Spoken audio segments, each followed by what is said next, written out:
John Cunningham's fascination with local history has prompted him to write several books about our area. Now a retired school principal and as an author and a historian, John is well placed to evaluate the changes that have taken place in Belleek. Well, John, when did the village as we know it begin to take shape? Well, the name Belleek first appears back about 600 years ago in the 1400s, and before that it was known as the Narrow Water, or the area of the Narrow Water, because it was on the Erne, and it was on the place where the Erne takes the form of a river from Lower Lough Erne to the sea at Ballyshannon. But historically Ballyshannon, or Belleek, historically goes back much further than that, way back to the time of the Fermanagh, the ancient Irish warrior race who were supposed to come here every autumn to sharpen their swords on the great flagstone from which Belleek gets its name as the forward mouth of the flagstone. Belleek has existed on the Erne probably for in excess of roughly 2,000 years.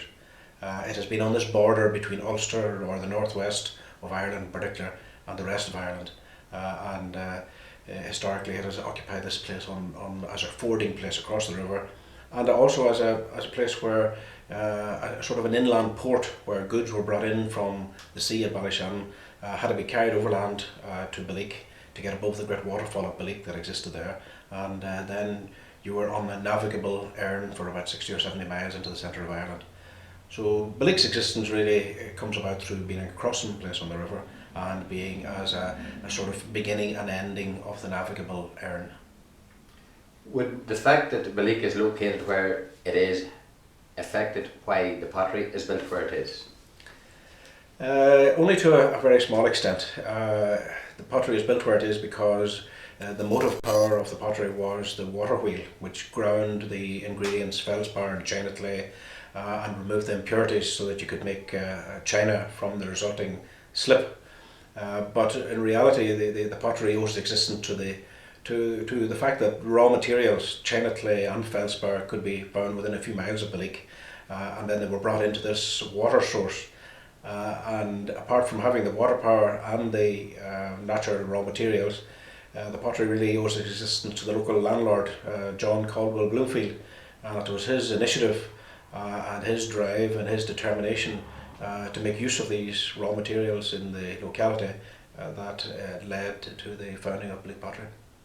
Well, Belleek is well known now as the pottery town. How has the pottery itself impacted in Belleek, both in the past and at the present time? Well, the pottery has given Belleek an international recognition. There is no village of a similar size, nor no town of considerably larger size than Belleek that has the same fame as Belleek across the world. So that Belleek owes its fame to the pottery. The pottery in turn then has given a degree of permanency, a sort of a curb on immigration that few other areas in Ireland has had over the last couple of hundred years. And in many ways you had a sort of a small, even nearly middle class people who grew up around about Belleek, in terms that they had a secure form of employment. They could work as part-time farmers and part-time workers, and this economic sort of bedrock has prevented Belleek suffering the same degree as other places in Ireland have from the likes of immigration. So it has provided an economic heart to this part of the country for the last 150 years roughly. Well, the pottery has impacted on Belleek. How has the border impacted currently on Belleek? All borders cause problems wherever they are, because borders mean that there are different levels of taxation, different prices of goods on either side, and wherever a difference of economics arise, it's the same as water will flow from one side to the other according to which is higher, which is lower, and the same sort of thing applies in economics. And goods have flowed from either side of the border every time since the border has been set up.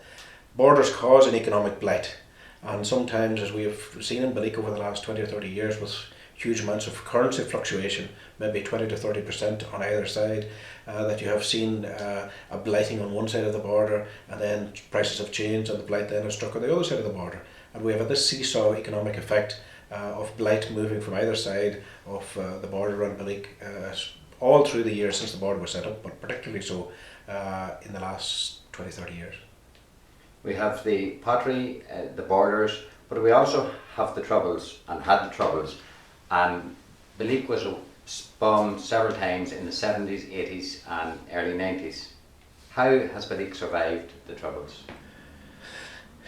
Belleek has survived through the resilience of the people that lived in Belleek during that period of time. I came to Belleek in 1969, which was roughly about the time that the troubles really got going. And we were fortunate in Belleek at that time that we had an upcoming younger class of business people moving in. Young men and women taking over from their fathers and maybe even their grandfathers in business around locally. And these people had virtually nothing else to do. I mean, if you were to be bombed out of existence, well, what were they going to do? So we formed a Chamber of Commerce at that time, which was one of the most vital things that brought business people together.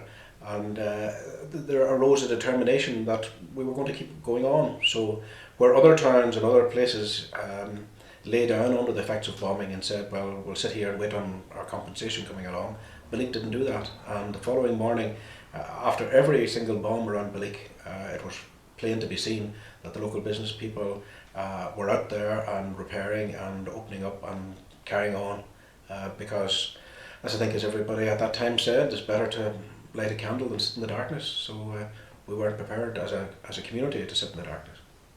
And how has the troubles affected community relations?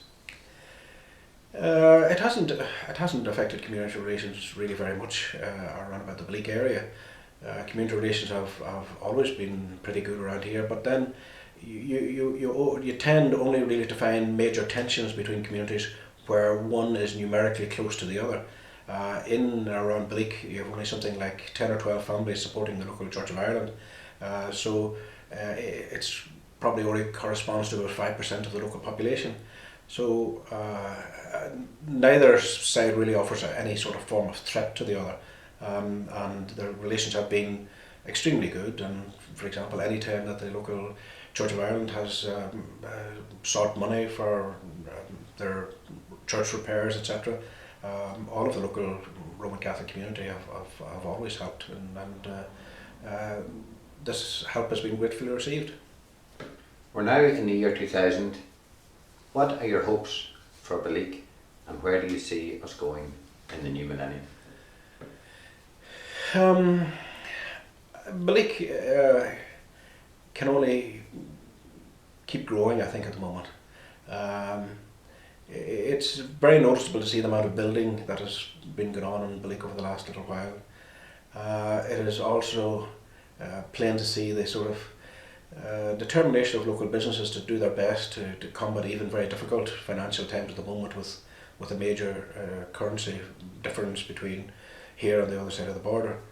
And I read in the Sunday Times last Sunday that the Belleek Pottery Group hoped to grow to a firm or a conglomerate of something like £100 million in value inside the next 5 to 10 years.